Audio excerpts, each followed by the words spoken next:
E se afinal o envelhecimento não for algo inevitável?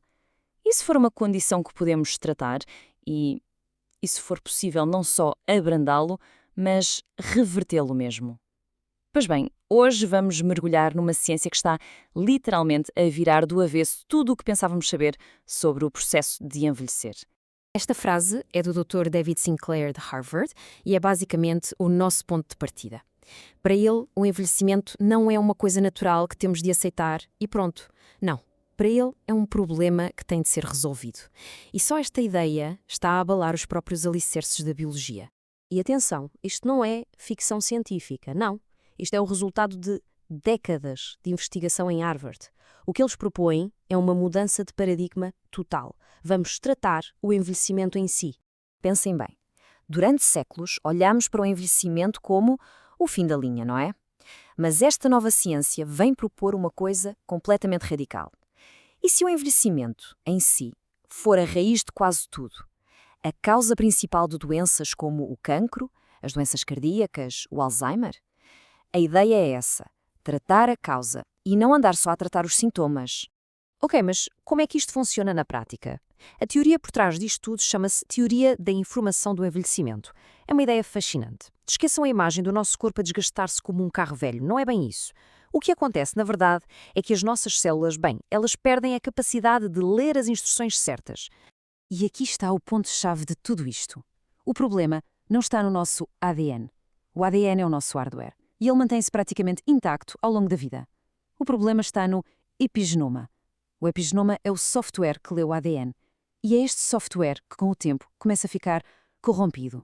A melhor analogia para percebermos isto é a de um CD. Imaginem que a nossa informação genética, quando somos jovens, é como uma canção perfeita gravada num CD novo, acabadinho de sair da caixa.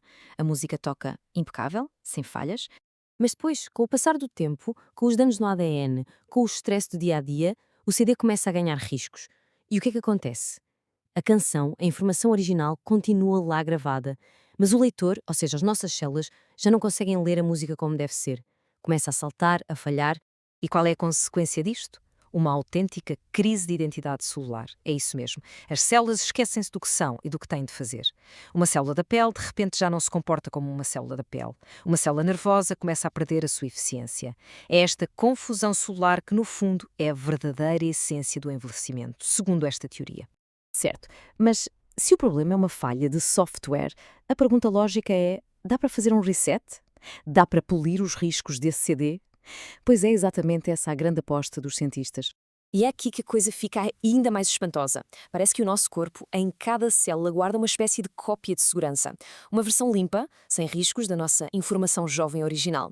O grande desafio, claro, era descobrir como aceder a essa cópia e, basicamente, reinstalar o sistema operativo de fábrica. E, pelos vistos, eles encontraram uma forma. Usam um coquetel especial de 3 genes de reprogramação. O que estes genes fazem é, essencialmente, dar a ordem à célula para encontrar essa tal cópia de segurança e fazer reset ao seu relógio biológico. E um pormenor crucial, este processo rejuvenesce a célula, mas não a transforma numa célula estaminal, o que seria perigoso e poderia causar tumores. É um reset controlado. E os resultados, são de cair para o lado. Em laboratório, as células velhas não só ficaram com um aspecto mais jovem, como voltaram a funcionar como se fossem jovens. O relógio biológico delas andou para trás, em média, 75%. 75%! E a coisa não ficou só nas placas de Petri. Em ratos de laboratório, esta tecnologia já conseguiu reverter a cegueira. Já rejuvenesceu pele e outros órgãos. E, pasmem-se, chegou a duplicar o tempo de vida que ainda lhes restava. E mais recentemente, os testes em primatas também correram bem, o que é um passo gigantesco em direção aos testes em humanos. Portanto, depois do sucesso em ratos e em primatas, a ciência chega agora àquele que é talvez o seu passo mais monumental de sempre: os ensaios clínicos em seres humanos. E claro, esta é a pergunta de $1 milhão, não é? Porque uma coisa é reverter o envelhecimento num rato de laboratório. Outra coisa completamente diferente é conseguir fazer o mesmo de forma segura e eficaz num corpo humano. Pois bem, essa resposta está a caminho. A FDA, que é a agência reguladora dos Estados Unidos, já deu luz verde. Pela primeira vez na história, esta ciência está mesmo a sair do laboratório e entrar na clínica. E o primeiro alvo já está definido: reverter a cegueira que aparece com a idade. Agora, porquê o olho? Porque é um sistema muito contido. quase isolado do resto do corpo. Isso torna-o no sítio perfeito e, acima de tudo, mais seguro para testar esta tecnologia. Se funcionar, pode transformar a vida de milhões de pessoas. E este, claro, leva-nos a pensar no panorama geral. Se for possível reverter o envelhecimento numa parte do corpo, o que é que se segue? O que é que isto significa para o futuro de todos nós, para o futuro da saúde? Porque vamos ser claros, o objetivo final aqui nunca foi a estética, não é para parecermos mais novos. O objetivo é a saúde, é provocar uma revolução na medicina, passar de um modelo em que tratamos doenças uma a uma, para um modelo em que tratamos a causa comum a quase todas elas, o próprio envelhecimento. Vamos pensar um pouco. Quais são os maiores assassinos do nosso tempo? Doenças cardíacas, cancro, Alzheimer. Todos eles têm um fator de risco em comum, um que é mais forte que todos os outros. E qual é? A idade. Ora, se o envelhecimento passar a ser visto como uma doença que se pode tratar, então podemos atacar a raiz de todas estas outras doenças, de uma só vez. Nas palavras do próprio Dr. Sinclair, a ciência por trás disto já está feita, já está estabelecida. A questão já não é se isto vai acontecer, a verdadeira questão é quando. E tudo isto, claro, deixa-nos com uma pergunta vertiginosa.